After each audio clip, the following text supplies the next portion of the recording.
చాలా సంతోషంగా వచ్చారు, వాక్యం నేర్చుకున్నారు, తిరిగి ప్రశాంతంగా ఇంటికి వెళ్ళిపోదురు.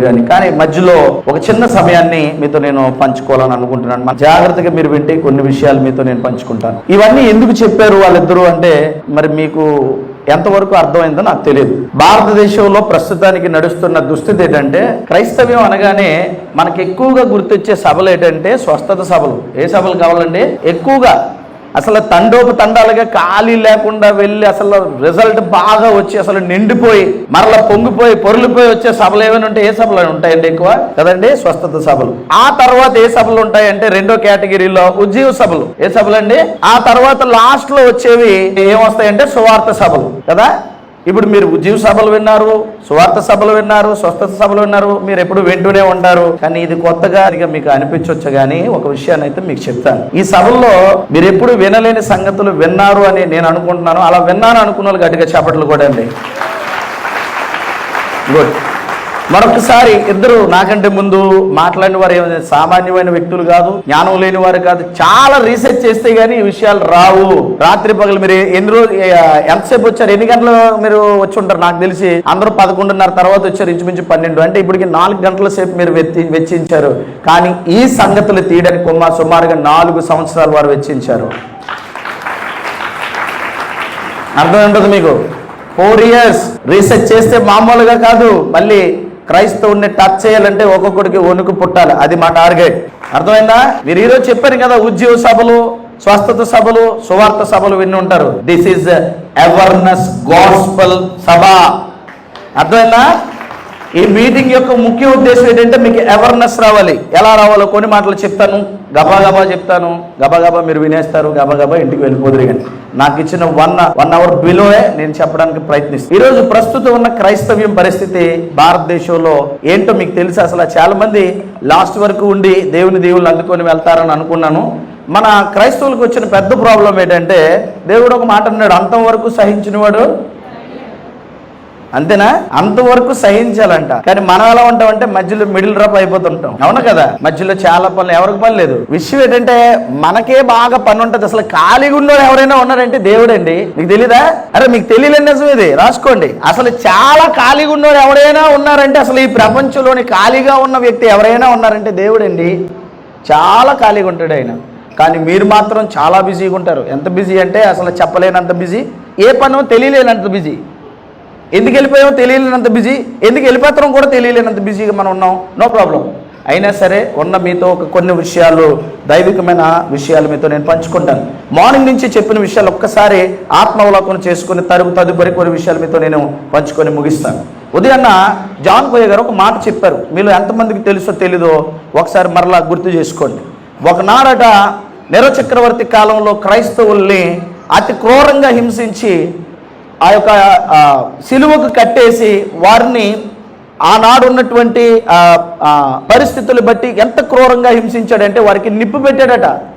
ఆ సిలువ మీద వారు కాలిపోతూ ఉంటే ఆ వెలుగులోని వీరు ఆనందం చేసుకునే పరిస్థితి. ఒకనాడు క్రైస్తవులు త్యాగం అది. ఒకనాడు నెరో చక్రవర్తి చేసిన భయంకరమైన దమనకాండది. మరి దీని గురించి తెలుసుకున్న మేము ఏం చేయాలి అనే ఒక ఆలోచన మీకు వచ్చిందా? ఆ రోజు అలా క్రైస్తవులు త్యాగం చేయబట్టికే ఈ రోజు మనం ఇక్కడ కూర్చున్నామని మర్చిపోకూడదు. అర్థమైందా?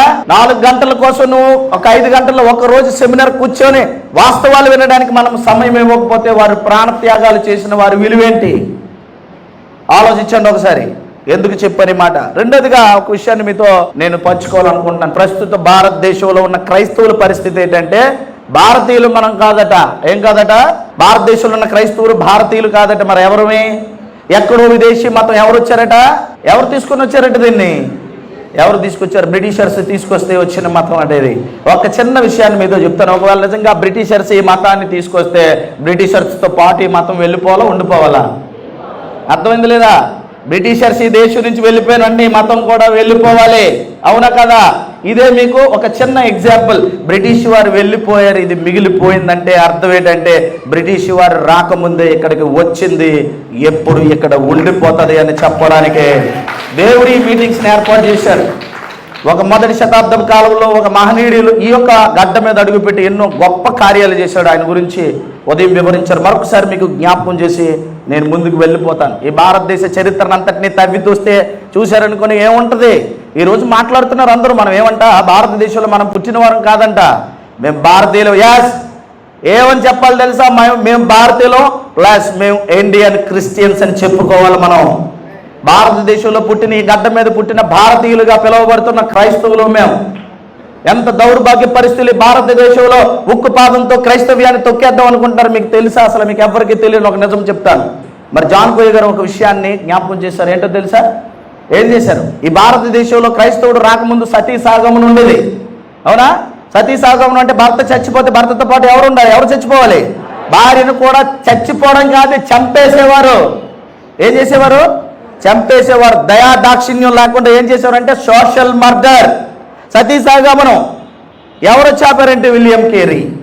అది చూసిన తర్వాత రాజా రామ్మోహన్ రాయ్ తన సొంత వదినని, రాజా రామ్మోహన్ రాయ్, మీరు చరిత్రది, తన సొంత వదిలిని, వాళ్ళ అన్నయ్య చచ్చిపోతే వాళ్ళ వదిలిని భయంకరంగా ఆ చితులో తోసేసి కాల్ చేశారు. ఆ తర్వాత ఏం చేశాడో తెలుసా? రాజా రామ్మోహన్ రాయ్ ఏం చేశాడంటే విలియం కేరీ లాంటి మహానుభావులతో నేను పనిచేసి ఈ ఉద్యమంలో కూడా నేను ఉండాలనుకున్న ఆ రోజు నిర్ణయం తీసుకున్నాడు రాజా రామ్మోహన్ రాయ్. అర్థమైందండి? వీళ్ళందరూ కలిసికట్టుగా ఒక టీమ్గా ఏం చేశారంటే ఈ యొక్క పరిస్థితులన్నీ కూడా ఆగిపోవాలని అనుకుంటూ ఉన్నప్పుడు అక్కడ ఒక దేవుడు ఒక మహనీయుని పెట్టాడు. అక్కడే ఆయన విలియం బెండిక్ట్ అని, ఆయన లార్డ్ విలియం బెండిక్ట్. ఆయన ఏం చేశాడో తెలుసా? చట్టాన్ని చేశాడు. ఏంటో తెలుసా? ఈ భారతదేశంలో సతీ జరగడానికి వీలు లేదని. అది క్రైస్తవుడు గొప్పతనం ఈ గడ్డ మీద. ఎప్పుడో అనాగరికమైన కార్యక్రమాలన్నీ చేస్తే ఈ భారతదేశ చరిత్రని సమూలంగా ఏం చేశారంటే ఒక కొత్త పొంతను తొక్కించి ఆ దురాచారాలన్నీ కూడా రూపుమాపిన చరిత్ర కలిగిన గడ్డ మీద ఉన్నడే క్రైస్తవుడు. అర్థమైందా? విలియం కేరీ లాంటి వారు రాకపోతే ఆడపిల్లలకి చదువు లేదు చెప్పారు. విన్నారా లేదా? ఎన్నో గొప్ప గొప్ప వస్తువులు ఇక్కడికి ఆవిష్కృతమయ్యాయి అంటే ఒక క్రైస్తవుడి దయ వల్ల. అలాంటి క్రైస్తవుడు ఈ భారతదేశంలో ఉండకూడదని మాట్లాడుతున్నారంటే వీళ్ళకి ఎన్ని గుండెలు ఉండాలి? చరిత్ర అందుకే చెప్పారు. ఎక్కడి నుంచో డంప్ చేసుకుని వచ్చారు. ఒకటి భారతం వస్తే మాది ఎప్పటి నుంచో ఉన్నారు, ఎక్కడి నుంచో ఉందని మీరు చెప్పుకున్నారు. లేని వాటిని ఉన్నట్టుగా మీరు అనుకుంటే దేవుడు ఒక మంచి మాట అన్నాడు. వీళ్ళందరూ ఎలా అయిపోయారట ఈరోజు? ఈ పరిస్థితులన్నీ తారుబారు అయిపోతున్నాయి. అందుకే నేను జాన్ కోయ గారు ఎక్కడ ఆపారో అక్కడి నుంచి నేను ప్రారంభిద్దాం అనుకుంటున్నాను. నాకు కొంచెం చదివి వినిపించమని మనవి చేయుచున్నాను. ఒకసారి మనం చదువుకుందాం. 23వ అధ్యాయం చదువుదాం. అంటే యెహోషువ గ్రంథము 10వ వచనం. ఎవరైనా చదివి వినిపించవచ్చు. మీ దేవుడైన, ఎవరు దేవుడట? మీ దేవుడే. ఎవరు దేవుడట? అవర్ గాడ్, అవర్ లార్డ్, మన దేవుడు, మీ దేవుడు. మీకు ఇచ్చిన మాట చెప్పున. ఏమని మాట ఇచ్చాడట? గుర్తు పెట్టుకోండి, మర్చిపోవలసిన మాట కాదు క్రైస్తవుడా. బివేర్. ఏమని చెప్తున్నాడంటే మీ దేవుడైన యెహోవా మీకు ఇచ్చిన మాట చెప్పున తానే మీ కొరకు యుద్ధము చేయువారు గనుక మీలో ఒకడు ఎలా తరుముతారట? Anybody is there? ఎవరైనా ఉన్నారు? ఒక 1000 మందిని పరిగెట్టించిన వాళ్ళు ఇక్కడ ఎత్తలేరా? ఎత్తలేరా? ఎవరైతే ఎంతమందిని పరిగెట్టిస్తారు? చేయెత్తట్లేదు ఎవరు? ఒకరు 2-1000 మందిని ఏది లేరు. మీరే పారిపోతారు ముందు. క్రైస్తవులు ఉన్నారండి ఇక్కడ? Anybody is there? క్రైస్తవులు ఉన్నారా? Are you Christian? ఉన్నారా? అసలు ఎవరైనా ఉన్నారా? క్రైస్తవులు ఉన్నారా? ఉన్నారా లేరా? ఉన్నారా? మరొకసారి చదవండి అయితే ఉంటే. మీ దేవుడైన యెహోవా. ఎవరు మాట్లాడుతున్నారు? మీ దేవుడైన యెహోవా. చదవండి. మీకు ఇచ్చిన మాట చెప్పునా ఏం చేస్తాడట? అదే ఈ మాట దేవుడు అన్నాడని దీన్ని పట్టుకొని అందుకే పడుకోవడం మొదలెట్టారు మనం. అర్థం అవ్వలేదా? తానే మీ కొరకు యుద్ధం చేస్తాడు కాబట్టి మన వాళ్ళకి చాలా మంచి మాట వచ్చండి. తెలుసా? ఏంటంటే యుద్ధం ఎవరిదట? మరి నువ్వేం చేస్తావు? నేను పడుకుంటాను. మీరేం చేస్తారు చెప్పండి. పోనీ ఏం చేస్తారో చెప్పండి. ఏమండి ఎవరు వచ్చారు? ఒక ఆయన విలియం కేరీ గారు వచ్చి ఏమి రూపుమాపి వెళ్ళాడు ఇక్కడ? మూఢాచారాల్ని, మూఢనమ్మకాలు ఎంత గొప్పగా చెప్తాం. విలియం కేరీ మావాడు. ఇంకేం చెప్తాం? ఈ ఫోన్ కనిపెట్టినాడు మావాడు. ఎందుకు? నువ్వెవరు? యుద్ధం ఎవరిదండి? మరి మీరేం చేస్తారండి? మరి చెప్పండి. మరి అదే మీరేం చేస్తారో చెప్పాలి ప్లీజ్. Kindly request you. ఏం చేస్తారు మీరు? 1000 మందినా? సార్ ఇవన్నీ నిజమేనా? 1000 మందిని పరిగెట్టించేవాడు ఎవడున్నాడండి? ఉన్నాడా? Anybody is there? 1000 మందిని పరిగెట్టించేవాడు ఈ రోజు నుంచి ఉంటాడు, ఎప్పటి నుంచి ఉంటాడు? ఉండాలి. మరి మనం ఏం చేస్తాం? అది చెప్పండి. మరి అక్కడ ఆగిపోతున్నారు. మనం ఏం చేస్తాం? ఏం చేస్తాం? అంతా ఎవరి మీద తోసేస్తారు? అంతా నా మేలుకే, యుద్ధం మాత్రం యెహోవాదే. నేను మాత్రం ఏంటి చేస్తాను? చక్కగా పడుకొని అంతే కదా, నా పనులు చేసుకొని నాకు ఎవడెలా పోతే నాకెందుకు. ఎవరట మళ్ళీ ఇంకో మాట చెప్తారు, యెహోవా ఈరే అంటే ఎవరు చూసుకుంటారు? మరి మీరేం చేస్తారు? మేము మా పనులు చూసుకుంటాం, అన్నీ యెహోవా ఈరే అంటే ఆయన పని కూడా ఎవరు చేస్తారు?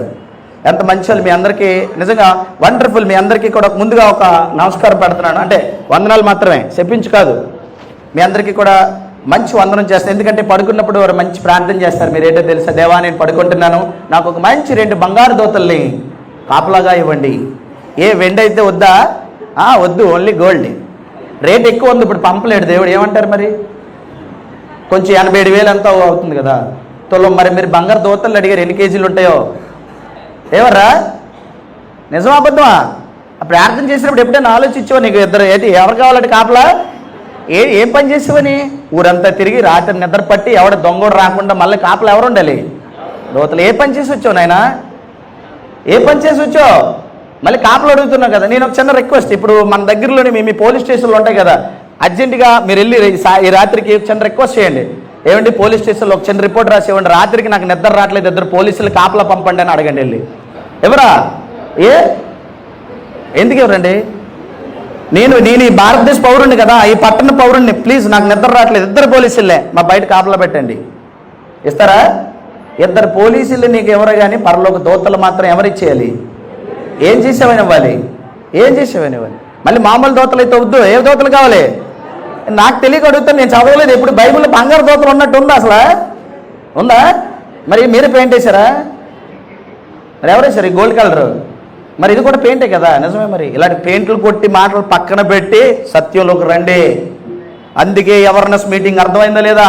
చిన్న చిన్న విషయాల్లో వెనకబడిపోయి యుద్ధం యెహోవాదంటే యుద్ధం యెహోవాదా అంతే. యుద్ధము నీతో దేవుడు చేయిస్తాడని అర్థం, యుద్ధాన్ని చేయడానికి నువ్వు సిద్ధమని అర్థం. అది యుద్ధం యెహోవాదంటే. 1000 మందిని తరుమునని మాట ఉంది కదా, ఎవరు తరుముతారు? చదవండి. ఒక్కడ నువ్వే తరుముతావు, వెనకాల నేను ఉంటానన్నారు. చదవండి, అందులోనే ఆన్సర్ ఉంది. చదవండి. మీలో ఒక్కడు 1000 మందిని తరుమునంటే తరిమించేది నేను, నువ్వు నిలబడితే నీ వెనకాల ఉండేది నేను అన్నాడు దేవుడు. సువార్తకి వెళ్తే ఎందుకంటే భయపడిపోతారు ఊరిక. ఎవరో వచ్చాడు అడుగుతాడు, పర్మిషన్ ఉందంటాడు, అసలు బతికెంత ఆడంటండి పర్మిషన్ అడగడానికి. ఎవడాడు పర్మిషన్ అడగాలంటే అడిగి ఏముండాలి? గట్స్ ఉండాలి. ముందు నిలబడే దమ్ము నీకుంటే, ధైర్యం నీకుంటే నీ ముందు ఎవ్వరూ నిలబడ్డావు. ఎంతమందిని పరిగెట్టిస్తావా లేదా? అది నీ కెపాసిటీ. నీకు తెలియదు కదా క్రైస్తవుడిగా. ఎప్పుడు మాట చదువుకోవడం కాదు, పాటించి చూడు. దేవుడు మాట తప్పని వాడు. నువ్వు నిలబడితే ఖచ్చితంగా 1000 మంది పరిగెత్తకపోతాడు. అది దేవుడి కెపాసిటీ. నీకు తెలుసా నీ దేవుడు గొప్పతనం తెలుసా? అసలు ఆయన ఎంత గొప్పవాడో తెలుసా నీకు? చదువుకుందాం ఎఫెసీ పత్రిక. ఈరోజు యుద్ధం, ఎవరితో యుద్ధం చేయాలి మనం?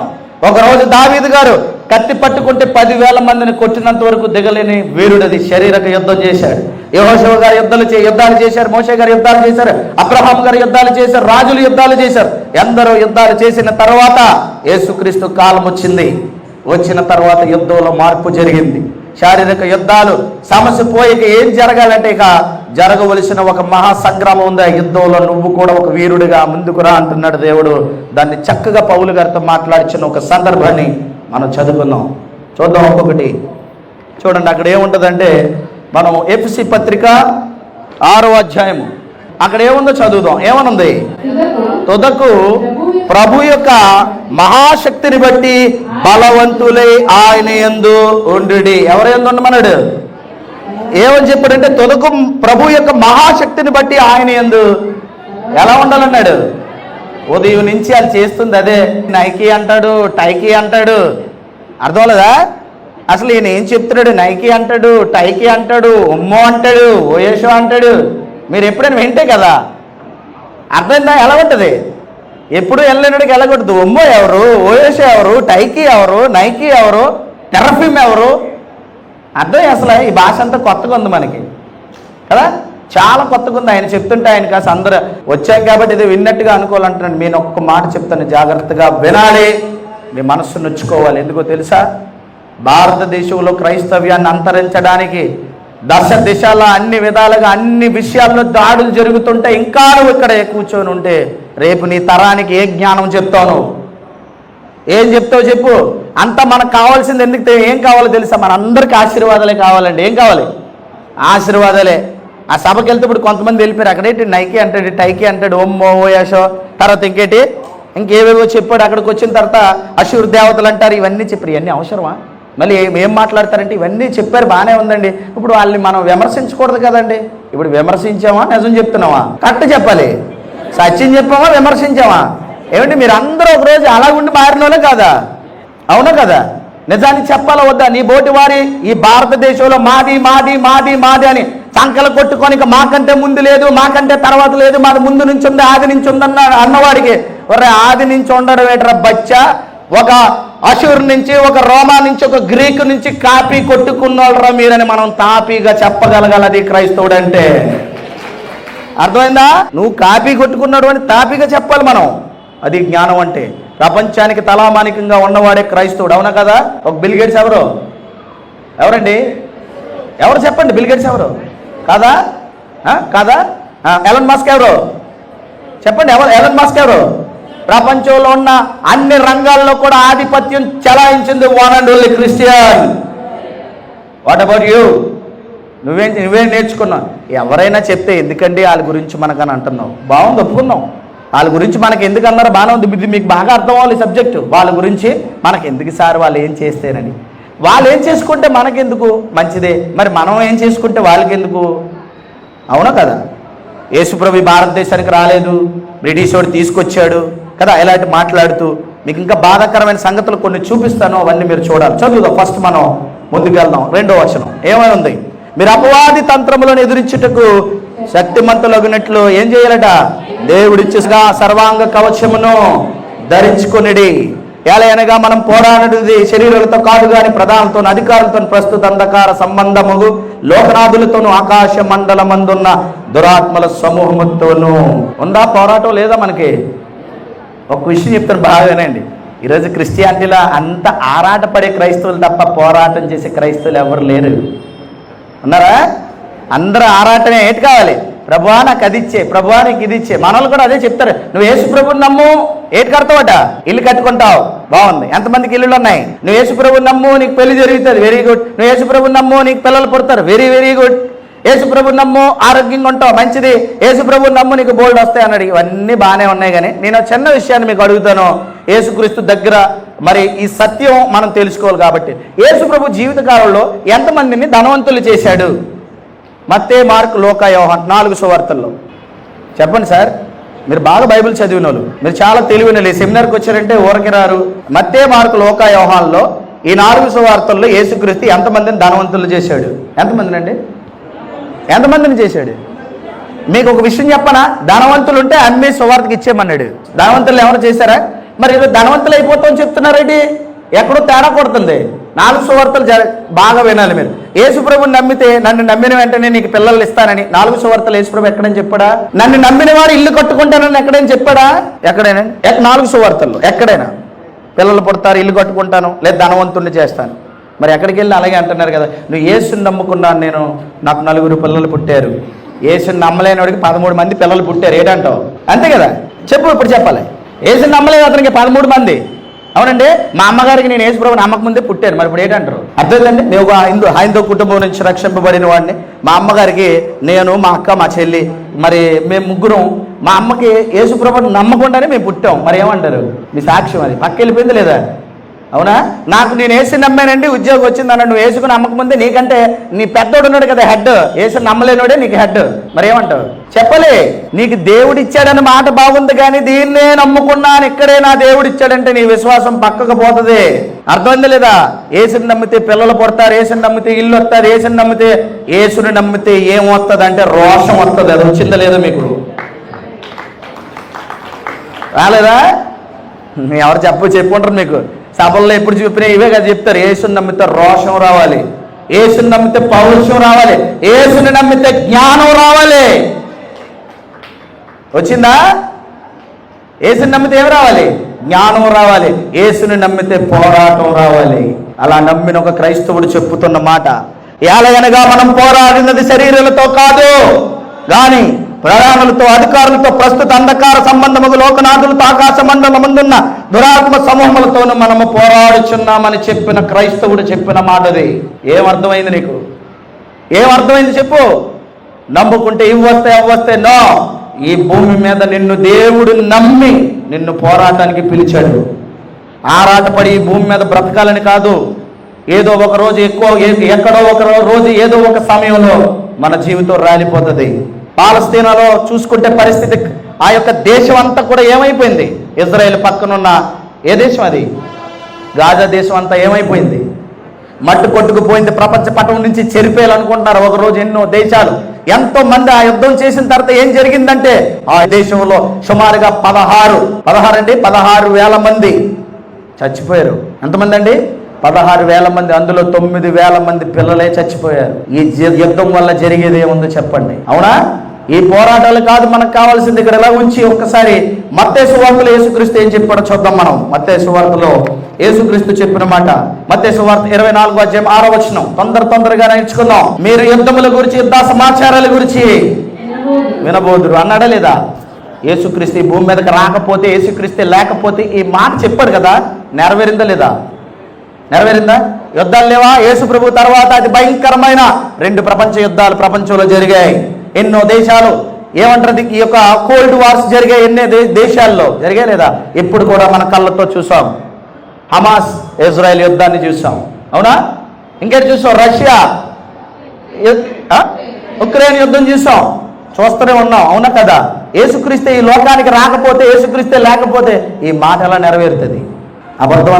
అబద్ధమాడ్డానికి ఆయన నీలాగా కల్పింపబడిన దేవుడు కాదు, కలిగించిన దేవుడు. అర్థమైంది? మళ్ళీ చెప్తాను.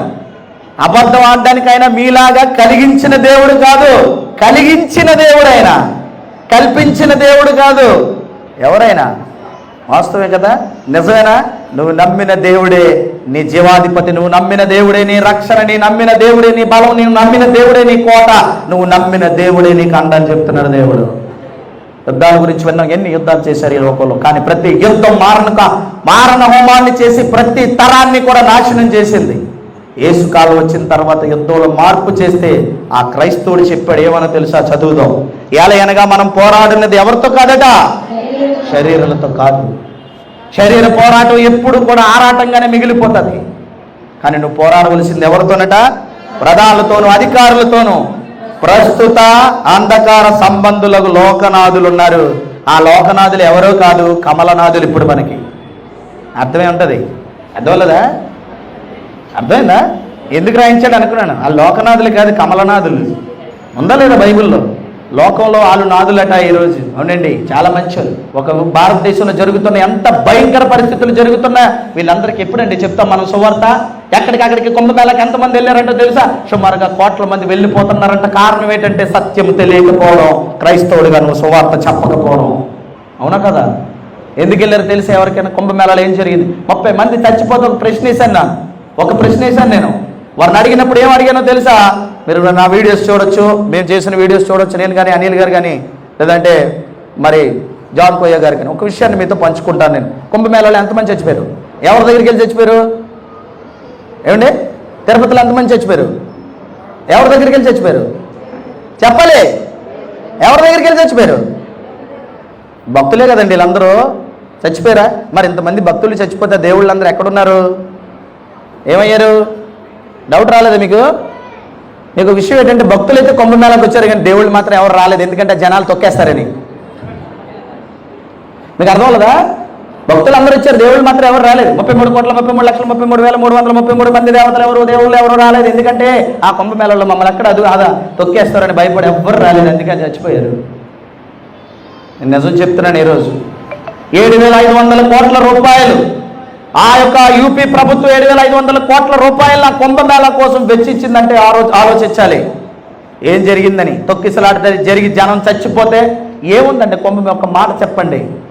బట్టలు లేకుండా మేము వెళ్తున్నాం అని చూపించడానికి ఇది ఏమైనా ప్రయోగం అనుకున్నారా? ఆ ప్రయోగాలు అవునా కదా? బట్టలు లేకుండా వెళ్ళే ప్రయోగాలు, ఆ ప్రయోగం కోసం 7,500 కోట్ల రూపాయలు. ఎన్ని స్కూల్ పెట్టచ్చు చెప్పండి? ఎన్ని హాస్పిటల్స్ పెట్టచ్చు? ఎంతమందికి జీవనోపాధి ఇవ్వచ్చు? ఎంతమంది పేదరికపు అంచుల్లో ఉండిపోయింది భారతదేశం. మన జీడిపి పడిపోతుంది, మన రూపాయి పతనం అయిపోతుంది అంటున్నారు. రోజు రోజు అంటున్నారు. ఎవరు పతనం అయిపోతుంది కాదు, పతనం చేస్తున్నారు. అర్థం అవ్వలేదా? జీడిపిని పతనం చేస్తున్నారు, ఈ వ్యవస్థని పతనం చేస్తున్నారు. మరలా ఈ భారతదేశంలో చిచ్చు పెట్టాలని ప్రయత్నిస్తున్నారు. ఛత్తీస్గఢ్లో మరలా ఒక భయంకర పరిస్థితులు నెలకొల్పి భారతదేశం అంతటా కూడా మనందరినీ కూడా ఏం చేయాలనుకుంటున్నారు తెలుసా? భారతదేశం క్రైస్తవులను సర్వనాశనం చేయాలనుకున్నప్పుడు నువ్వు చేయవలసిన పని అది. ఏం చేయాలి? చదువుదాం.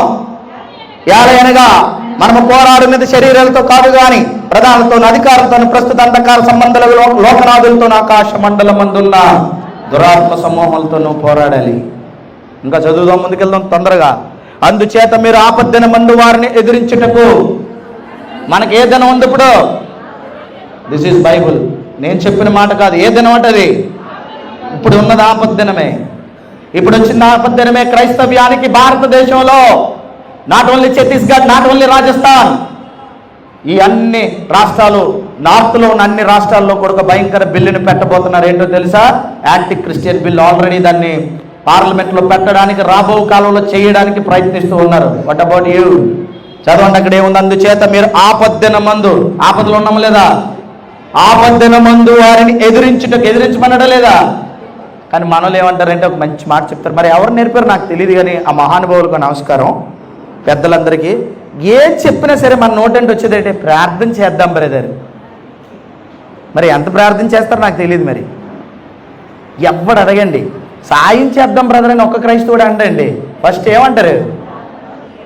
మన నేర్పించిన అందరికీ కూడా ఎందరో మహానుభావులు, క్రీస్తు సంఘాన్ని లేదంటే క్రైస్తవ సంఘాన్ని చెడగొట్టిన ఆ మహానుభావులందరికీ ఏం చేయాలి?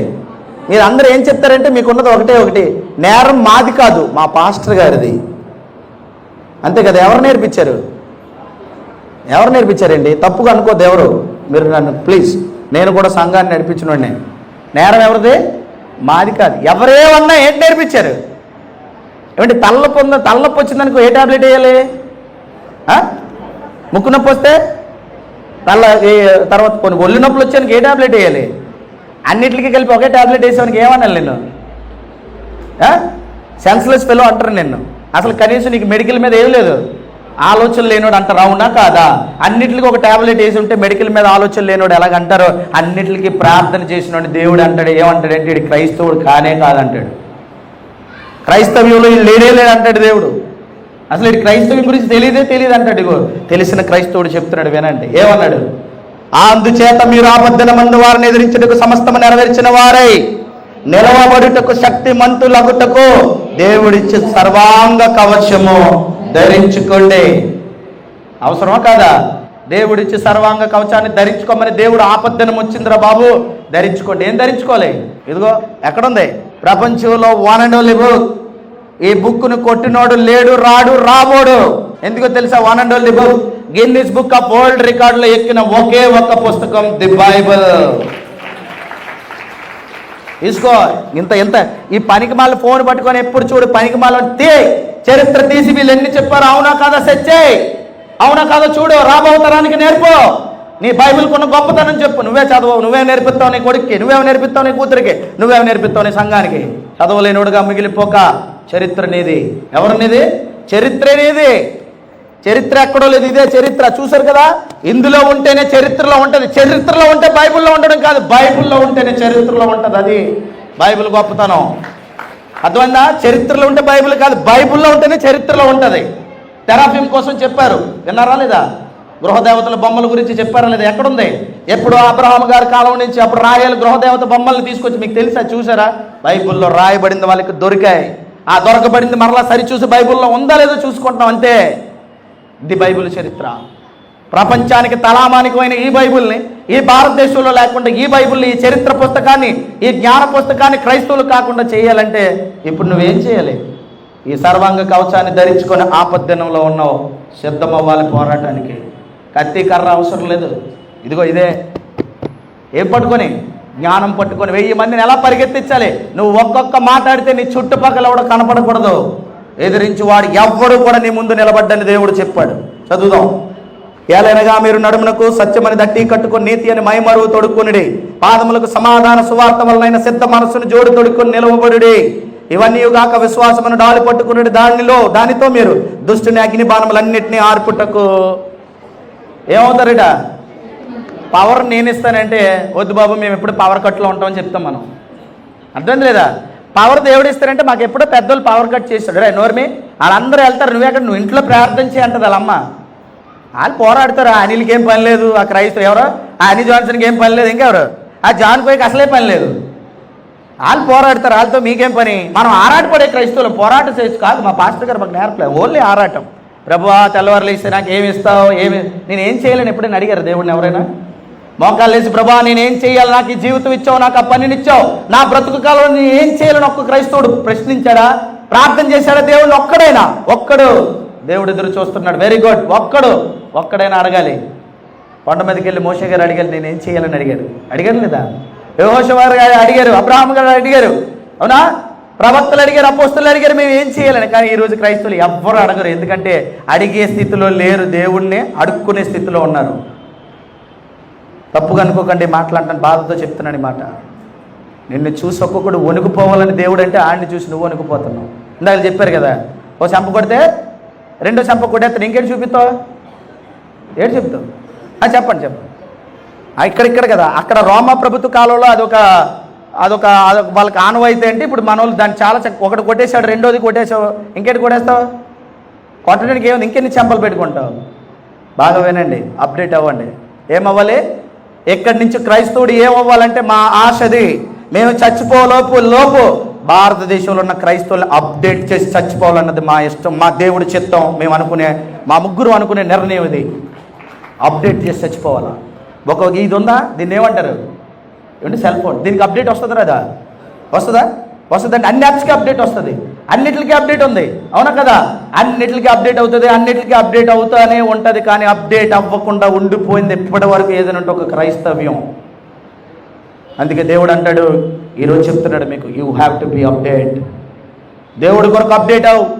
ఇప్పుడు దాకా ఎన్నో సభలు నువ్వు చూసావు. ఏ సభలు చూశారు? స్వస్థత సభలు, ఉద్యోగ సభలు, సువార్త సభలు చూశారు.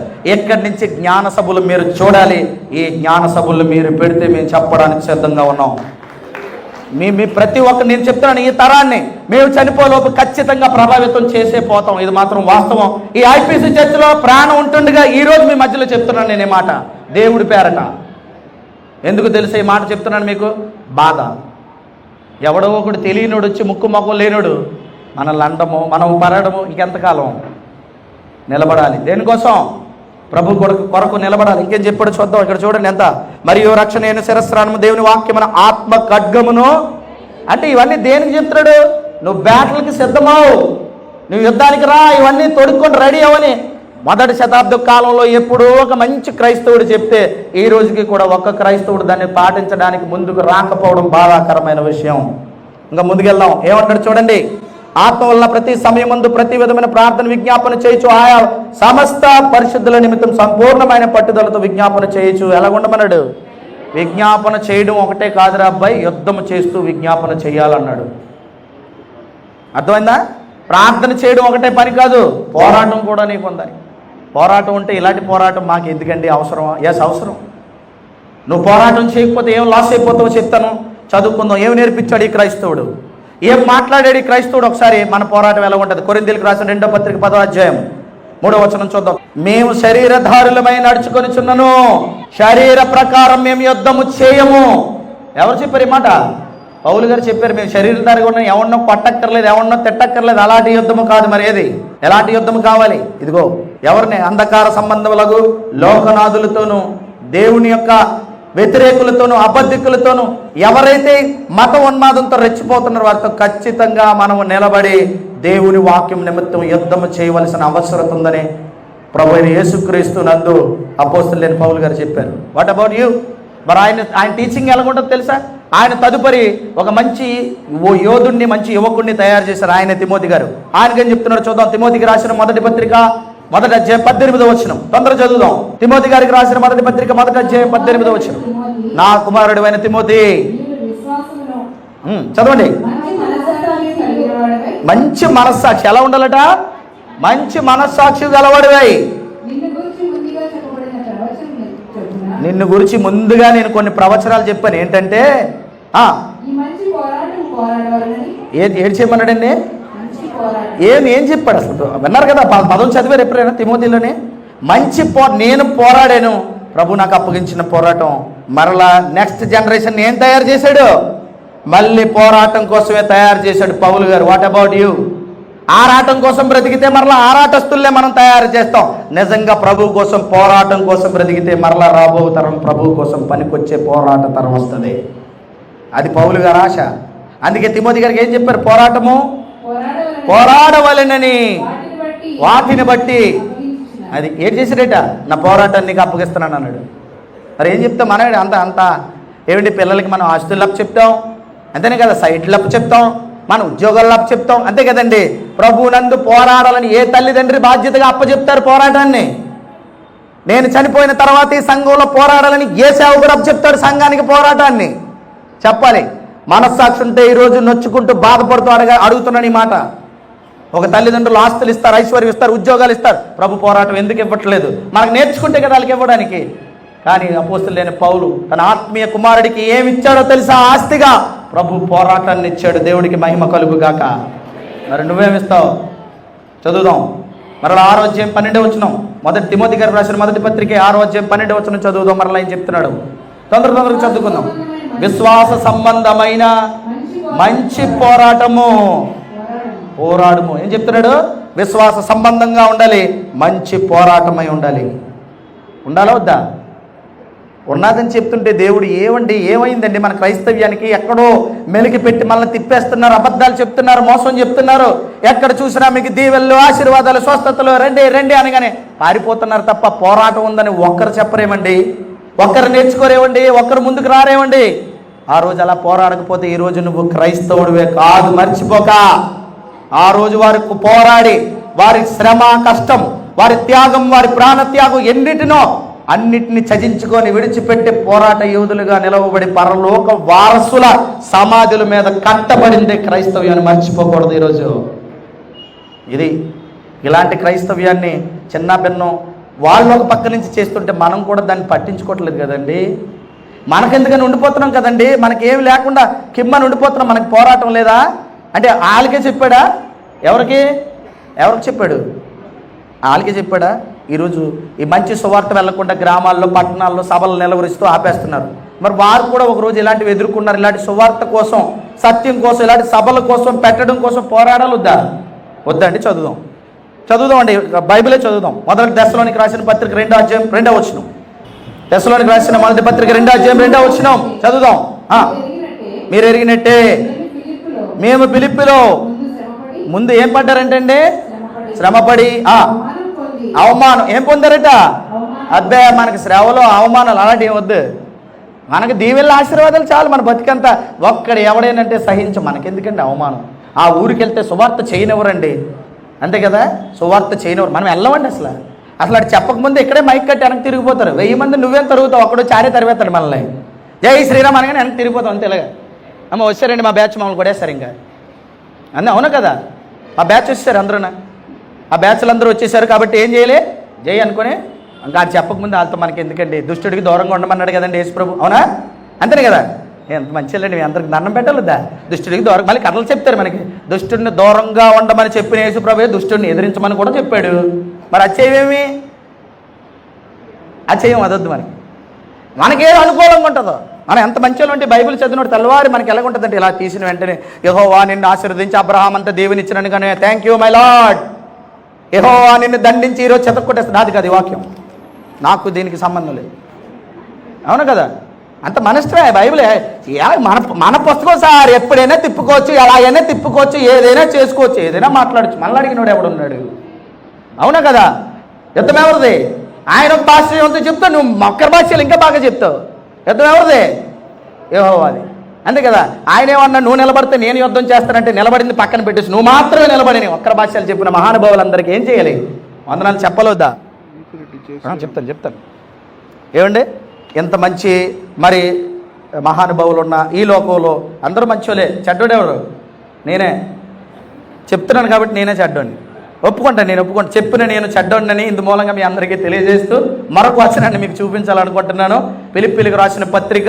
ఈరోజు ఎందుకంటే వాళ్ళందరూ కూడా హిస్టరీ చెప్పారు, నేను మీకు బైబిల్ చెప్తున్నాను. ఇప్పుడు దాకా వాళ్ళ హిస్టరీ చూపారు, కంపేర్ స్టడీ చేశారు. మీకు ఎందుకు చెప్పాలనుకుంటా, ఈ పోరాటంలో నిలబడకపోతే నష్టపోయేది ఏంటో తెలుసా? నిన్ను నమ్మిన దేవుడిని నువ్వు ఒమ్ము చేస్తున్నావు. నిన్ను నమ్మిన దేవుడి విశ్వాసాన్ని నువ్వు ఏం చేస్తున్నావు? నిలువున పాతేస్తున్నావు. నీ కోసం ఎదురు చూసే దేవుడిని నువ్వు అవమానపరుస్తున్నావు. చదువు ఫిలిప్పీలకు రాసిన పత్రిక 1వ అధ్యాయము 27వ వచనం నుంచి దానితో చదివి వినిపించమని ఇంకోరుచు ఉన్నాను. మీరు వచ్చి, నేను వచ్చి మిమ్మల్ని చూచినను రాకపోయినను, మీరు ఏ విషయంలోనూ బెదరమన్నాడా లేదా? చెప్పాలి. అక్కడ ఎదిరించుటకు మీరు సిద్ధపడండి అని అన్నాడు. ఆయనే రాశాడు ఇది కూడా. ఫిలిప్పి పత్రిక అది ఎఫెసీ, పక్కన ఉన్న పత్రిక ఫిలిప్పి. మనం చదివామేంటి? ఏమో చిన్నప్పటి నుంచి ఒకటి ఇందాకలా అంటున్నారు ఎవరో, నాకు గొప్పనం వచ్చిందర్రా. మనం చదువుకునే పుస్తకాలు ఎన్ని ఉన్నాయంటే పాత నిబంధనలో 33, 32 అంటున్నారు. అంటే వీళ్ళు రాసుకునే బైబిల్ ఏమో. మన బైబిల్లో ఎన్ని పుస్తకాలు ఉన్నాయి ఏమండి? 666. 66 66 ఎప్పుడు నుంచి చదివారా? ఎంతమంది చదివారు? చేయొద్దండి. Very good. ఇంకా మిగతా వాళ్ళు ఎవరు చదవలేదు. అర్థమైపోయింది. ఇంకేంటిది, మనం పోరాటం వేయట్లేదు, అంత ఆరాటమే అయిపోయింది. ఎంతమంది చదివారంటే కనీసం 1, 2, 3, 4, 10 మంది లేరు ఇక్కడ. సరే, ఇప్పుడు నేను ఇంకో మంచి ప్రశ్న. ఎంతమందికి అర్థమైంది బైబిల్? ఒక్కళ్ళు ఎత్తరు చెయ్య. 1, 2, 3. ఏమర్థమైంది?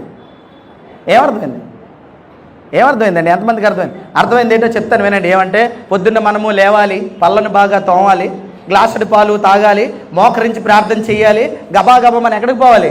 డ్యూటీకి పోవాలి. మళ్ళీ తిరిగి సంపాదించుకొని ఇంటికి వచ్చేయాలి, గబా మనం తినేయాలి, మళ్ళీ మోకాళ్ళు వేయాలి, ప్రార్థన చేసి పడుకుని పోవాలి. ఇంతవరకు అర్థమైంది. అంతకుమించి ముందుకెళ్ళదు. నేను మార్చి చెప్పాను. తెల్లవారు పొద్దున్న మనం పళ్ళు తోమి స్కూల్కి వెళ్ళినప్పుడు మనం డ్యూటీకి వెళ్ళాలి, సంపాదనకి వెళ్ళాలని చెప్పాను. అంతే. అర్థమైంది లేదా? దేవుడు ఎంత గొప్పడు చూడండి. చదువు. ఎదిరించే వారికి ఏం చేయొద్దు అన్నాడు? బెదరక అందరూ క్రైస్తవులు అందరూ ఏడ్ చేయాలంటమ్మా. ఇంకా పైన అందరూ ఏడ్చమన్నాడు. ఒక్క భావం ఇక్కడే దెబ్బతినేసింది. భావమే చాలా దెబ్బతినేసింది. ఆ ఒక్క భావం దెబ్బతిని బట్టి ఇక్కడ మీటింగ్లు పెడుతున్నాం రండి అనగానే, మా చర్చిల్లో ప్రార్థనలు ఉన్నాయి, మేము ఎవరు రావండి. మంచిదేనండి. మరి ఈ ప్రార్థన ఎవరిదండి? 2 యేసుప్రభుదా, మొదటి యేసుప్రభుదేనా? ఏమో నాకు తెలియదు. మరి మీ యేసుప్రభువే, మా యేసుప్రభు కదండి. మీదే, మాదే. మంచోళ్ళండి, చాలా మంచోళ్ళు. అక్కడ పెట్టిన తర్వాత చాలామంది మాకు ఫోన్లు చేసి మేము కొంతమంది రాలేకపోతున్నాం అన్నారు. మంచిదే, రాకపోతే వచ్చిన నష్టమేం లేదు కదా. ఇప్పుడు ఏం నష్టమేం వచ్చింది లేదు కదా. వాళ్ళు ఏవేవో చెప్తారండి. ఏవేవో చెప్పామా, ఇలా పనికొచ్చిందే చెప్పామా? ఒకసారి ఆలోచించుకుంటారా? ఏమేమో చెప్పాము, పనికొచ్చని చెప్పామా? ఇప్పుడు మీరు అందరూ ఏకభావంతో ఉండాలని దేవుడు అన్నాడు కదా. ఒక విషయాన్ని చెప్తాను. మా ముగ్గురికి ఏ డెనామినేషన్స్ లేవు. అన్ని డెనామినేషన్స్ కలిపి ప్రభువు నందు నిలబెట్టడమే మా డెనామినేషన్. మాకే డెనామినేషన్ లేదు. మీరు ఎవరు పిలిచినా ఇక్కడ ఇండియన్ పెంతెకోస్తు చర్చ్ పిలిస్తే వస్తాం, లోదరన్ చర్చ్ పిలిస్తే వస్తాం. ఇంకెవరు మీ ఇష్టం. ఏది డెనామినేషన్ అంటే మాకు డెనామినేషన్ లేదు, భేదభావం అసలే లేదు. మీరందరూ మా ప్రియమైన క్రీస్తునందున్న మా సహోదరులు, మా అమ్మలు, మా అక్కలు, మా తమ్ముళ్ళు, మా చెల్లెళ్ళు, మీ అందరినీ ఐక్యపరచమని దేవుడు మాకు ఇచ్చిన పని నెరవేర్చడానికే ఇలాంటి సభలు నిర్వహిస్తూ ఉన్నాం. కష్టమైన నష్టమైన. చదువుదాం. అందరూ ఒక భావంతో సువార్త విశ్వాసమందు ఏం చేయమన్నాడండి? పోరాడమన్నాడండి. వద్దన్నాడా? సువార్త పక్షాన పోరాడండి, విశ్వాస పక్షాన పోరాడండి. ఏక మనసు గలవారే నిలిచి ఉన్నారని నేను మిమ్మల్ని గురించి వినులాగున. చదవండి. అసలు మనం బెదరకపోతే ఎవడు నాశనం అయిపోతాడు? మనం ఏమనుకుంటామంటే ఆడి బెదిరించేస్తుంటే మనం నాశనం అయిపోతున్నాం. ముందు మీ ఎవ్వరికీ తెలియని ఒక విషయం చెప్తాను. మణిపూర్ 7 సార్లు నేను వెళ్ళొచ్చాను. చర్చిలు ఎంత దారుణంగా కాల్చారు మీరు ఎవరు కళ్ళతో చూడలేదు. బూడిదైపోయిన బైబిల్ పట్టుకున్నాను చేతులతో. నేను ఆల్టర్స్ కాల్చేశారు, క్రైస్తవులు నిలువలా తగలబెట్టారు. ఏంటి కారణం అంటే క్రైస్తవుడు అయ్యానని ఒకే ఒక విషయం. మీకు ఎవరికి ఆ బాధ తెలియదు. నేను దగ్గరికి వెళ్ళి చూశాను. 7 సార్లు వెళ్ళాను వాళ్ళకి. ఎందుకో తెలుసా? వాళ్ళ పరిస్థితి అంత దయానీయం. సువార్త విశ్వాస పక్షం ముందు పోరాడమన్నాడు. వద్దా? చదవండి.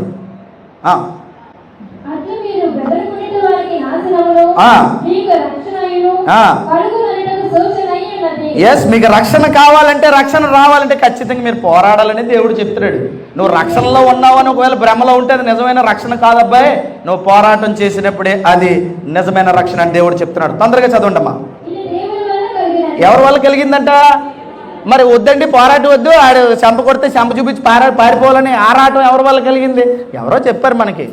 మనం అందరూ ఏం చేయాలంటే అందరినీ క్షమించేయాలండి. మంచిదే, శత్రువుని కూడా క్షమించాలి, ఒప్పుకుందాం. ఎప్పుడు బైబిల్ జోలికి రాలేనంత వరకు, యేసుక్రీస్తుని అవమానించలేనంత వరకు, దేవుడి మీద వ్యతిరేకంగా మాట్లాడలేనంత వరకు, మన అక్క చెల్లెల్ని అవమానపరిచే కార్యక్రమాలు చేయలేనంత వరకు క్షమిద్దాం, క్షమిస్తూనే ఉందాం. దేవుడు నేర్పించాడు, తప్పు లేదు. కానీ గేటు దాటావా, గీత దాటావా ఏముండాలి? క్రైస్తవుడు గలం లాగాలి. అవునా కదా? యేసుప్రభు చాలా మంచోడండి, సిలువేసినంత వరకు అలాగే ఊరుకున్నాడండి. మరి అక్కడ దేవాలయంలో ఎందుకండి కొరడా పట్టి కొట్టాడండి? శాంతిపరుడు కదా, సాత్వికుడు కదా. సాత్వికుడిని దేన మనస్సుని ఆయన చెప్తాడు, ఆయన చెప్పాడు కదా. మరి సాత్వికుడు దేన మనస్కుడు అయినా ఆయన మళ్ళీ కొరడ ఎందుకు పట్టుకున్నాడండి? ఎప్పటి వరకు దేన మనస్కుడు? మాట ఇన్నంత వరకు. మాట దాటేవనుకో, గీత దాటేవనుకో, అప్పుడు సాత్వికుడి నుంచి ఏమొస్తాడు బయటికి? అది రోషం కలిగిన దేవుడు వస్తాడు బయటికి. అర్థమైందా లేదా? దేవుడిని ఎప్పుడు మీరు ఒక పార్శ్వమే చూస్తున్నారు. కాయిన్కి రెండు ఉంటాయి, అవునా? బొమ్మ ఉంటుంది, బొరుసు ఉంటుంది. ఎప్పుడు బొమ్మలో బతికి దెమ్మ తిరిగి ఉండిపోయాం. ఇప్పుడు బొరుసు ఒకసారి చూసారనుకో వాస్తవంలోకి వచ్చేస్తారు. వాస్తవంలోకి రావాలి. వెరీ గుడ్, చదువుదాం. మనకి కూడా ఈ పోరాటం ఉందా లేదా? యాలైనగా మీరు అన్నారు కదా, ఇప్పుడు పౌలు గారికి పోరాటం ఉంది, అది తీసుకెళ్లి తిమోతి గారికి అప్పగించారు. మీరు విని ఉన్నట్టు పోరాటం అండర్లైన్ చేయండి. మీకు ఉందా లేదా పోరాటం? చెప్పండి నాకు. ఇందుకోసం మేము సప్పెట్టాం. మీకు ఉందా? మీకు కలిగి ఉందా లేదా? ఉందన్నాడా లేదన్నాడా? పోరాటం నుంచి పక్కకి వెళ్ళిపోతే నువ్వు క్రైస్తవుడివే కాదన్నాడు దేవుడు. నీకున్న పోరాటాన్ని నువ్వు వద్దనుకున్నావంటే నువ్వు యోధుడివి కాదు, వీరుడివి కాదు, పరలోక ప్రాప్తి పొందడానికి నువ్వు లేవు. ఎందుకు సువార్త పక్షాన్ని పోరాడమన్నాడంటే ఒకసారి ఆ పిక్ చూడండి. ఎక్కడండి జెండా పెడుతున్నారు? జెండా దేని మీద పెడుతున్నారు? ఒకసారి చూడండి, దాన్ని చూడండి. దేని మీద పెడుతున్నారు? దేని మీద? చర్చ్ మీదనా? ఆ పక్కన ఎవరిని తెలుసుకో? Christians attacked by Hindu groups. అంటే అందరు హిందువులు కాదు సుమా, వీళ్ళు హిందుత్వ ముసుగు తొడుక్కున్నవారు. నెక్స్ట్ వన్ ఏంటుంది కిందన? Targeting Christians. అక్కడ ఏముంది చూడండి, రోడ్డు ఎక్కిచ్చారు. ఎవరు వీళ్ళందరూ? తెలుసా మీకు? ఇది జరుగుతున్నది ఇది భారతదేశంలో. ముందుకెళ్దాం. ఇంకా ఇక్కడ ఏముందో చూడండి. చర్చిని ఏం చేస్తున్నారు? కూలగొడుతున్నారండి. అక్కడ ఏం చేశారు? అది మణిపూర్ ఇన్సిడెంట్. అది చర్చెస్ బర్న్ చేశాడు కదా, చర్చ్ బర్న్ చేశారు. చర్చిని కూలుస్తున్నారు. ఇక్కడ చూడండి, రోడ్డు మీద కత్తులు ఎత్తుకుని ఎవరి మీద అనుకున్నారు? ఇక్కడ 2 మైనార్టీస్ ఎవడు ఉండకూడదంటే ఈ భారతదేశంలో రేపు రాబోయేది ఇదే. మీకు తెలుసో లేదో, నార్త్ అంతా చేసేది ఇది. ముందుకెళ్దాం. అక్కడ చూడండి, ఇదిగో వాళ్ళిద్దరు జోషి పపచ్చన్ అనే ఆయన ఉన్నారు చూసారా? వాళ్ళిద్దరు శ్రీజ పపచ్చన్ అనే దంపతులు ఇద్దరిని కూడా ఉత్తరప్రదేశ్ ప్రభుత్వం వాళ్ళకి 5 సంవత్సరాలు జైలు శిక్ష వేసింది. చూడాలి మీరు. ఇప్పుడు చాలా ఇంపార్టెంట్లకు మనం వెళ్ళిపోతున్నాం. ఇప్పుడు మీకు అసలు సంగతులు చెప్తాను, వినండి. జోషి పపచ్చన్ వారి యొక్క భార్య శ్రీజ పపచ్చన్, వారిద్దరికి ఏం చేశారో తెలుసా? 5 సంవత్సరాలు జైలు శిక్ష వేశారు. ఏం చేశారో తెలుసా? సువార్త చేశారని. ఏం చేశారని? సువార్త చేశారని. పక్కన ఇంకోటి ఉంది చూడండి. ఈ 5 సంవత్సరాలు జైలు శిక్ష ఎందుకు వేశారంటే వీరి కోసం ప్రార్థన చేయండి. మన కొంతమంది సోదరులు వారి బెయిల్ కోసం ప్రయత్నిస్తున్నారు. చాలా మంది రాజస్థాన్లో జైల్లో మగ్గిపోతున్నారు. ఎందుకో తెలుసా? హత్యలు చేసి, మానభంగాలు చేసి, దోపిడీలు చేసి, దొంగతనాలు చేసి, మనీ లాండరింగ్ చేసి కాదు, యేసుక్రీస్తు సువార్త ప్రకటించారని మీకు తెలియదు కదా. ఇక్కడ కూర్చొని హాయిగా ఉంటున్న మనకేం తెలుసు క్రైస్తవులు పడుతున్న బాధ? చూడండి ఒక్కసారి.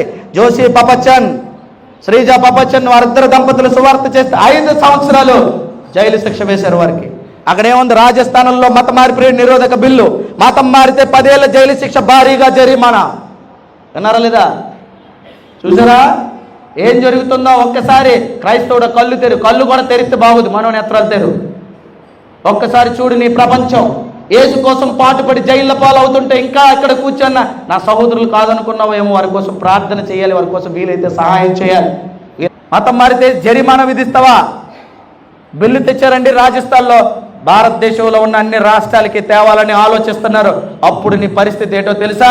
వీటి మీద గలం వెప్పకపోతే రాబో క్రైస్తవం బతకదు. నువ్వు రావాలి, బయటికి పోరాడాలి, నీ గలం వెప్పాలి.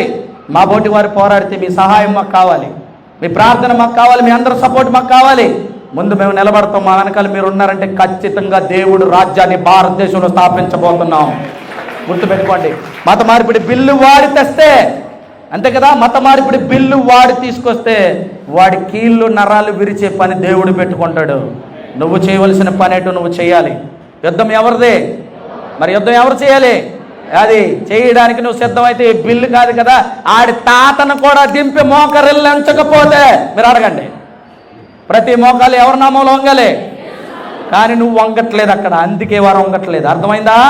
ప్రతి మోకాల్ని వంచేస్తాడు దేవుడు, నువ్వు వంగట్లేదు దేవుడికి, నువ్వు వినట్లేదు దేవుడి మాట, నువ్వు ఆయన ముందు మోకరిల్లట్లేదు, ఆయన మాటను వినట్లేదు, నువ్వు ఆయన పోరాటంలో ఉండట్లేదు. నువ్వు కలిసికట్టుగా కథం తొక్కి పోరాడితే నువ్వు ఒకవేళ కానీ లొంగి వంగి దేవుడి మాట నువ్వు వింటే వారందరినీ వంచడం దేవుడికి ఎంత పని వారిని వంచేయడం దేవుడికి. ఏమనుకున్నారు దేవుడు అంటే? ముందు మన పరిస్థితి బాగోలేదు, అందుకే ఈ మీటింగ్స్ మనం నేర్చుకోవాలి. మనం బాగున్నాం, మన విశ్వాసం బాగున్నాం. నో, మన విశ్వాసం బాగోలేదు, మనం చాలా తేడాగా ఉన్నాం, దేవుడికి నచ్చలేదు. అది కొంచెం ముందుకెళ్దాం, ముగిద్దాం. మీరు చూసారు కదా, ఇవన్నీ కూడా ఏమన్నాయంటే ఈ బొమ్మలు, ఇవి తెరాఫిమ్ బొమ్మలు, ఇవన్నీ చూసారు. తెరాఫిమ్ ఇలాగా ఇక్కడ ఎక్కడి నుంచి వచ్చా? మొసపటేమి నుంచి వచ్చిన తెరాఫిమ్ ఉదయం చూపించారు మీకు, చూసారు. ఒక్కసారి జ్ఞాపకం చేస్తున్నాను. ఇవన్నీ కూడా ఇదిగో ఇలాగ ఇలా ఇలా ఇలా మార్పు చెందేసి ఎక్కడికి వస్తుంది? ఇదిగో విన్నారండి, ఈ మార్పు చేర్పులు చేసుకొని వచ్చి మీకే ఎంత ఉండి మా మీద ఎక్కేస్తాం తొక్కేస్తాం అంటే అవునా కదా? జీవం కలిగిన దేవుణ్ణి కలిగి ఉన్న మేము ఎక్కి తొక్కితే ఎలా ఉంటామంటే అదో పాతాళానికి పోతాం. కబడ్దార్. అర్థమైందా లేదా? చూడండి ఒకసారి ఎలా ఉంటుంది. ఇదిగో ఇవన్నిటిని కూడా నేను కూడా ఏమి తెలియక ఇవన్నీ కూడా తిరిగి తిరిగి తిరిగి తిరిగి అరిగిపోయి ఈరోజు మీ ముందుకి వీటి గురించి చెప్పడానికి రావడం నా దేవుడికి మహిమ కలుగుగాక. ఏమనున్నారు చూడండి అక్కడ. పర్షియా నుంచి వచ్చిన దేవుళ్ళు ఇంకెక్కడి నుంచి వచ్చారు? గ్రీక్ నుంచి, రోమన్ నుంచి వచ్చిన డంపు చేసుకొని కంపుగాడివి నువ్వు మమ్మల్ని అంటావా? కాదా? డంపు చేసుకునే కంపుగల్లు మీరు అందరూ కలిసి ఒకటైపోయి ఈ మధ్యలో చాలా ఒక విషయం ఉంది. వాళ్ళందరూ కంపుగల్లు అంటే మన దగ్గర ఎంత మంచి కంపుగల్లు ఉన్నారో ఒక మాట చెప్తాను మీకు. అది ఒకసారి అలా చూడండి. ఒకడు మొన్న ఒక టీవీ ఇంటర్వ్యూకి వెళ్ళాడులేండి, పేరు వద్దులేండి, బాధపడతారు కొంతమంది తెలుసు. వెళ్ళి ఏమంటే నువ్వు ప్రైజ్లో ఆడి నువ్వు ప్రైజ్లో ఆడంటే ఇటు జై శ్రీరామ్ అనేస్తాడు. వెళ్ళి విన్నారు లేదా? అనేసి వచ్చాడే లేదా సీరియస్గానా? ఈ మధ్యలో మాట అంటున్నాడు, అలాగే పుట్టాడు అలాగే చచ్చిపోతాడట, ఏం మార్చుకోడట. ఈ మధ్యలో చెప్తున్నాడు. ఈ మధ్యలో వైజాగ్ వచ్చేస్తాను, మీ అందరు రెడీగా ఉండండి, ఎందుకే జై శ్రీరామ్ చెప్పడానికి. మధ్యలో మా వాళ్ళు మంచి వాళ్ళు అల్లిలే అన్నాడు, జై శ్రీరామ్ అన్నా ఆశ్చర్యపోక్కర్లేదు మీరు. అర్థమైందా లేదా? ఎవడో కాదు వస్తాడులేండి చూడండి. అక్కడికి వెళ్ళిపోయాడు, చాలా కేఆర్ టీవీలోకి సర్వేగంగా వెళ్ళిపోయి ఏమన్నాడంటే ఆడు ప్రైజ్లో చెప్పాడంటే ఇటు జై శ్రీరామ్ చెప్పేస్తాడట. అంతకీ ఆ చరిత్ర ఏంటో తెలుసా నీకు? అసలు నీకు వచ్చే పోనీ ఏం మాట్లాడు నీకు అర్థమవుతుందా? ఇలాంటి వారు ఈరోజు క్రిస్టియానిటీని డ్యామేజ్ చేస్తూ ఉంటే నిజంగా చాలా బాధ అనిపిస్తుంది. క్రైస్తవ్యం కోసం పోరాడడానికి ముందుకు రావాలా? చెప్తానండి. ఇదిగో ఇక ముందుకు వెళ్ళిపోదాం. ఇక్కడ ఈ విషయానికి వచ్చాం. మా లాస్ట్ ఇవన్నీ మీరు చూసేసారు, ఒకసారి చూపిస్తున్నాను. ద గ్రేట్ ఎవరండి? సెకండ్ ఇస్తున్నారు ఎవరండి? ఎవరైనా ద గ్రేట్ ఎవరట?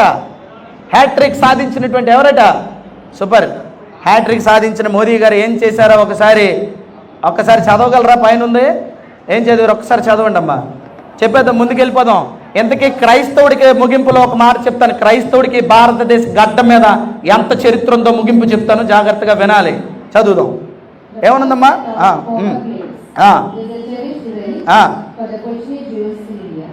ఎవరండి? ఇక్కడ ఏముందంటే ఫస్ట్ సెట్ కాపర్ ప్లేట్స్ని ఈ యొక్క మన మోదీ గారు వినండి. మరి ఈయన ఏం చెప్తాడంటే, ఏ ధర్మం ఏంది? మొన్న వెళ్ళాడు కదా, ప్రయాగకి వెళ్ళాడు. ఈయన మంచి ధర్మంలండి, ఆ ధర్మంలో ఉన్నానని అన్నాడు. ఎక్కడికి వెళ్ళాడు ఈయన?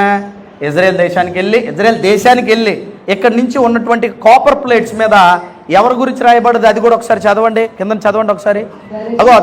అవే కాపర్ ప్లేట్స్, ఇవి ఉన్నాయి చూసారా? ఈ కాపర్ ప్లేట్స్ ఎక్కడ ఉన్నాయంటే మన ఇండియాలో ఉన్నవి. మన ఇండియాలో ఉన్న ఫస్ట్ అవి సెట్. అది 9th centuryలో దాన్ని తయారు చేశారు. ఎవరి గురించి తయారు చేశారో తెలుసా? చదువుదాం అక్కడ.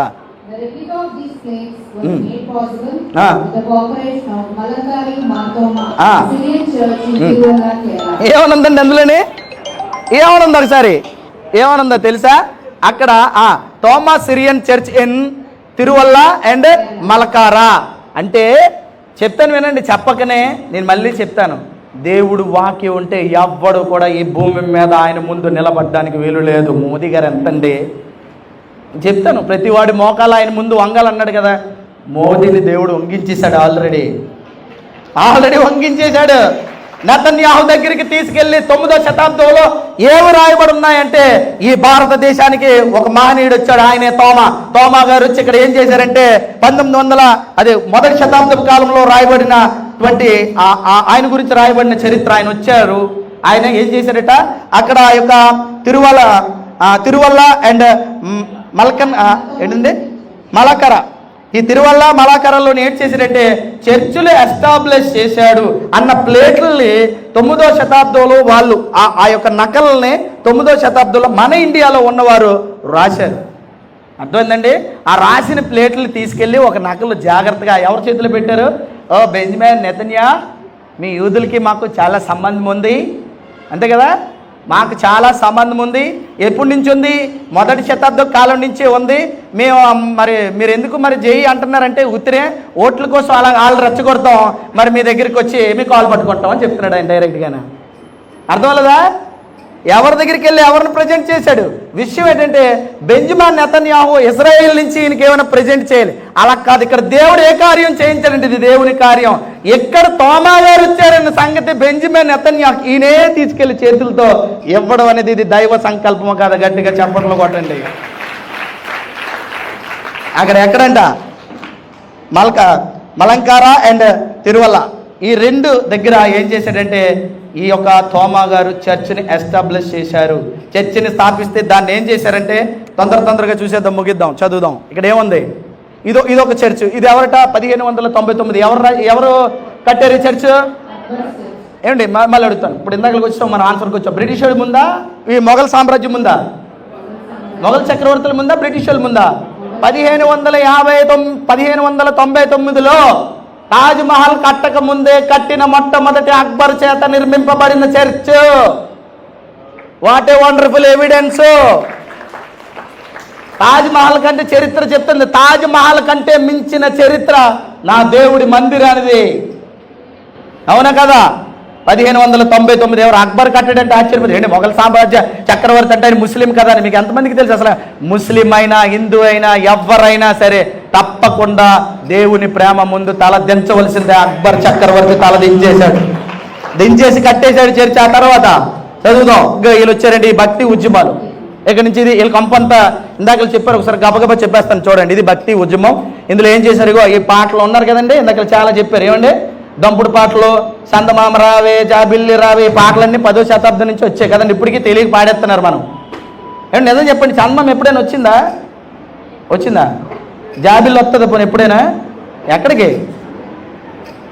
ఒకసారి మాట్లాడుకుంది. మీ పిల్లలకి అన్నం తినిపించినప్పుడు ఎక్కువ పాడతారు కదా, చందమామ రావే, జాబిల్లి రావే. ఎక్కడెక్కి రావాలట? ఏ మామూలు బండెక్కి వస్తే ఒప్పుకోవా? కొండమామ రావే, జాబిల్లి రావే, కొండకి ఇంకెట్ రావాలట? కోటి పువ్వులు తేవే. చందమామకి ఏం పని? పువ్వులు తేవడం. ఆ పనికి మళ్ళీ అందరూ రాసేస్తే మనం పాడేస్తాం. ఒకసారి ఆలోచించారా? ఎవరికి ఇవ్వడానికట? గోగు పూలు తేవే అన్నింటినీ తెచ్చి ఎవరికి ఇచ్చిమన్నారులేండి. ఇదిగో వీళ్ళు ఇంకా మంచోళ్ళు చదివారు కదండి. ఎవరు? 11th century Nannaya, 12th century Tikkana, ఇంకెవరున్నారు? 13th century Errana.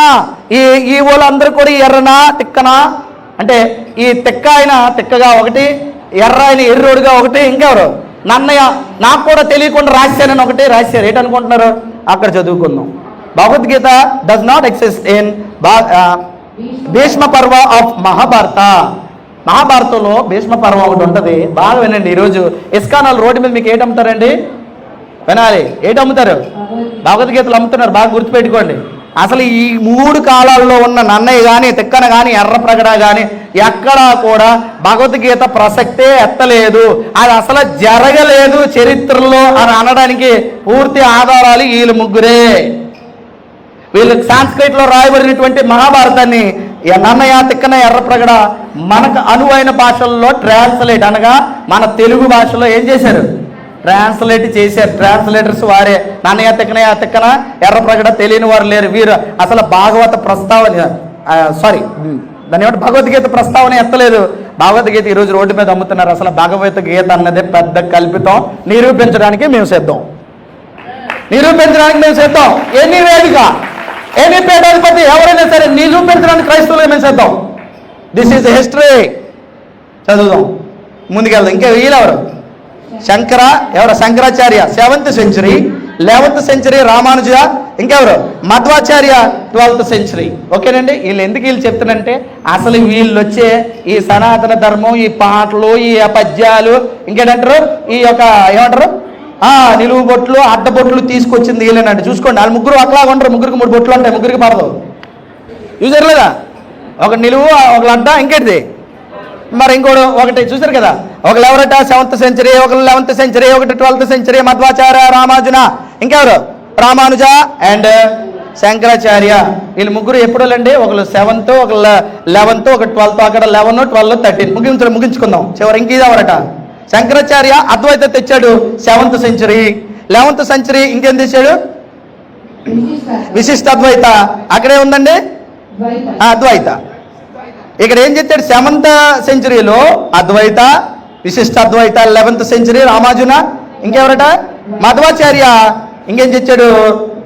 అద్వైత తీసుకొని వచ్చాడు. ఇవే సిద్ధాంతాలు, ద్వైత, అద్వైత. చదువుకున్నారు కదండి. ఈ ద్వైత, అద్వైత అని అందరికీ ఒక్కొక్క కాలీఫ్లవర్ తయారు చేసి ఇప్పుడు దాకా షోలో పెట్టి పెడుతున్నారు లేదా? ఎవరు తయారు చేశారు?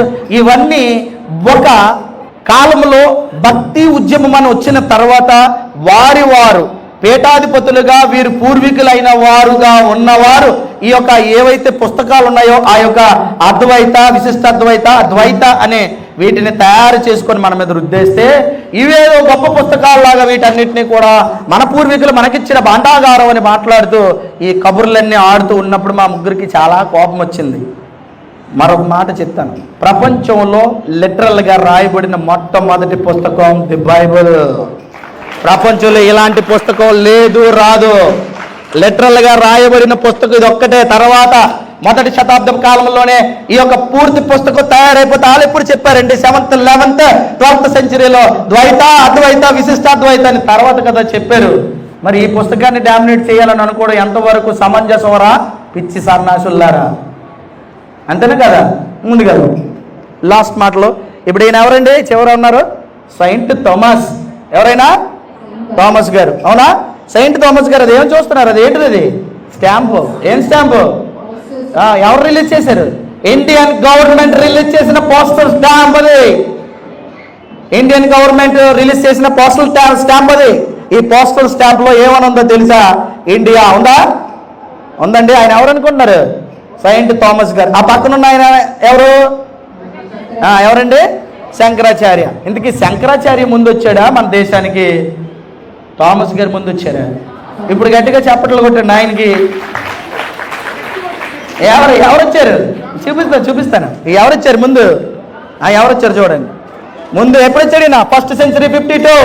ఎప్పుడు వచ్చాడు? ఇదో గవర్నమెంట్ స్టాంపు మీద ముద్రించి థామస్ అని పేరు పెట్టారు. ఏమిటి వీళ్ళ పేరు మీద ఏదైనా ఒక స్టాంప్ వచ్చిందా? ఎప్పుడైనా వచ్చిందా? ఎందుకు రాదు? వీళ్ళు చెప్పినవన్నీ అబద్ధాలు కనుక, ఆయన చెప్పింది నిజం కనుక.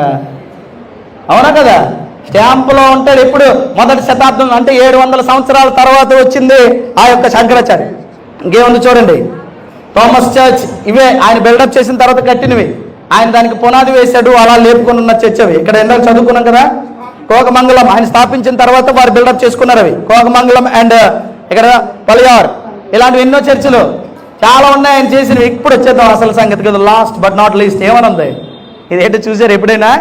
సాంచి విదిశా ఎంపీ మధ్యప్రదేశ్లో ఉన్న కేవ్స్లో ఉన్న సందర్భాలు. ఉదయగిరి, ఇది సాంచి విదిశాలో ఎంపీలో ఉన్నటువంటి మందిరం. అక్కడే ఉంది. ఉదయగిరి కేవ్స్లో విదిశా ఎంపీ, ఈ రెండు కూడా ఎంపీలో ఉన్నాయి. ఇక్కడ ఒక గుడిని మీరు చూస్తున్నారు, ఒకసారి చూద్దాం.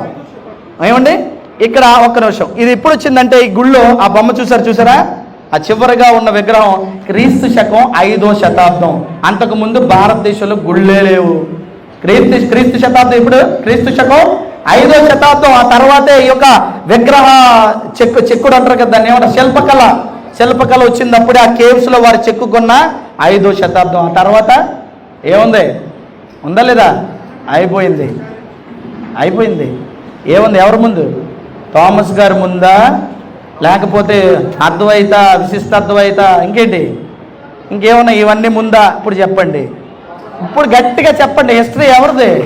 చెప్పండి. హిస్టరీ ఎవరిది? 1వ శతాబ్దపు కాలంలోనే భారత గడ్డ మీద హిస్టరీ ఉన్న చరిత్ర కలిగిన క్రైస్తవ్యం బోలో యేసుక్రీస్తు మహారాజ్కి. ఇది చెప్పడానికి ఇదంతా మీకు. చివరి మాట చదువుకొని లాస్ట్ బట్ నాట్ లీస్ట్ ఇచ్చేయాలి వాళ్ళకి. సమయం అయిపోయింది. ఇంకొక 5 minutes. ఒకే ఒక్క మాట. అపోస్తుల కార్యాలు 14వ అధ్యాయం. మనం చేయవలసిన పని చెప్పాడు దేవుడు. అపోస్తుల కార్యాలు 14వ అధ్యాయం 22వ వచనం. ఈ భారతదేశ గడ్డ మీద ఎవరికి చరిత్ర ఉంది ఇప్పుడు చెప్పాలి. ఎవరికి ఉంది?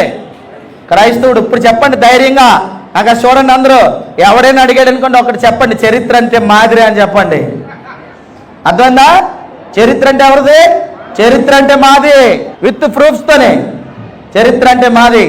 క్రీస్తు శకం 1వ శతాబ్ద కాలంలో ఒక వీరుడు, సువార్థికుడు, క్రీస్తు యోధుడు ఈ గడ్డం మీద అడుగుపెట్టిన చరిత్ర 7, 11, 12, 13 శతాబ్దంలో ఎప్పుడో మీరు అద్వైత, విశిష్టాద్వైతని ఇలాంటివన్నీ రాసుకున్న చరిత్ర మీది. మీ చరిత్రని తిరగేస్తే కనపడేది ఎవరు కనబడతారంటే థామస్ కనబడతారు. ఆ చరిత్రను తిరగేస్తే ప్రభువైన యేసుక్రీస్తు కనబడతారు. ఇది అర్థమైందా? చదువుదాం. 14:22 వచనం. అయిపోయింది. శిష్యుల మనస్సులను ఏం చేయాలట? సాయంత్రం వరకు ఇదే చేసాం మేము. అర్థమైందా? ఈ సాయంత్రం వరకు మీ మనస్సులను దృఢపరిచి ఎలా ఉండాలట? మీరు నిలకడగా ఉండమని చెప్తున్నాం. విశ్వాసమందు నిలకడగా ఉండి. ఇది కొంచెం కష్టంగా ఉన్నట్టుగా ఉంది కదమ్మా ఈ మాట. అనేక సుఖాలను ఉంటుంది అక్కడ, కష్టాలను లేదే. అనేక సంతోషాలను అనుభవించి కాదా, అనేక ఆనందాలను అనుభవించి కాదా, అనేక ఎంటర్టైన్మెంట్ చేసుకొని కాదా, మరి ఏమనుంది? అనేక శ్రమలను అనుభవించి ఇప్పుడు దాకా అదే చేసాం. దేవుడి రాజ్యంలో చేరాలంటే అనేక శ్రమలు కావాలి. ఇంట్లో కూర్చొని నేను ప్రార్థిస్తానంటే పరలోకం మాత్రం వెళ్ళరు, ప్రార్థనలో మాత్రం ఉండిపోతారు. అర్థమైందండి? అలాగే ఉండిపోతారు. మీ మోకాలు చెప్పులు అరిగి అరిగి అరిగి మిమ్మల్ని ఎవరు అరగొట్టుకోమని దేవుడు అరగొట్టుకోమన్నాడా? సువార్త చేయండి రా బాబంటే నో. చాలా సులువైన పని ఏంటంటే మా ఇంట్లో మూలకెళ్ళి ప్రార్థన చేసుకోవడం. కష్టమైన పనులు నువ్వు చెప్పక ఆ పని నువ్వు చేసుకో. ఎవరినంటాం? దేవుడిని అండి. కష్టం స్వార్థ అంటే మైక్ పట్టుకొని తెల్లవారు 4 గంటలు వేసి పత్రికలు పంచాలి, ఆడి తిట్టి ఈడితి అవసరం మనకి. ఇంట్లో ప్రార్థన చేసుకుంటే ఒక్కడ కూడా డిస్టర్బ్ చేయడు. 4 గదులు ఏది 4 తలుపులు మూసేసుకొని ప్రభా నన్ను కాపాడు, ప్రభా ఆయన్ని కాపాడు, ప్రభా ఈయన్ని కాపాడు, నేను మాత్రం స్వార్థ చేయను. అర్థమైందా లేదా? ఆలోచించుకోండి ఒకసారి. మిమ్మల్ని నేను అవమానించాలని మాట అంటలేదు, మిమ్మల్ని ఎంకరేజ్ చేయాలని మాట చెప్తున్నాను మీకు. మిమ్మల్ని ఎంకరేజ్ చేయాలి. దేవుడి యొక్క మహాకృపలో మరలా దేవుడి చిత్తమైతే ఇలాంటి అంశాలతో కలుసుకుందామని ఎంతమంది ఇష్టపడుతున్నారు? ఒకసారి గట్టిగా చప్పట్లు కొట్టండి. నేను మళ్ళీ చెప్తాను, మేము ఈరోజు పెట్టిన సెమినార్ సముద్రంలో కాకిరెట్టంత కూడా మీకు చెప్పలేదు. ఈరోజు మేము సెమినార్లో చెప్పిన ఈ విషయాలన్నీ మీకు తెలుసుకొని గొప్ప అనుకోవచ్చు. కాకిరెట్టంత కూడా చెప్పలేదు. దేవుడి చిత్తమైతే విశాఖపట్నంలో ఇలాంటి గొప్ప కార్యాలు చేయాలని మేము ఆశపడుతున్నాం. మా కొరకు ప్రార్థించండి. వీలైతే ఈ మంచి పనిలో సహకరించండి. దేవుడు మీ అందరినీ దీవించిన గాక, గొప్ప ఆశీర్వాదాలతో బలపరిచే నిజమైన క్రైస్తవులుగా ఈ భూమి మీద బ్రతికించును గాక. Thank you all.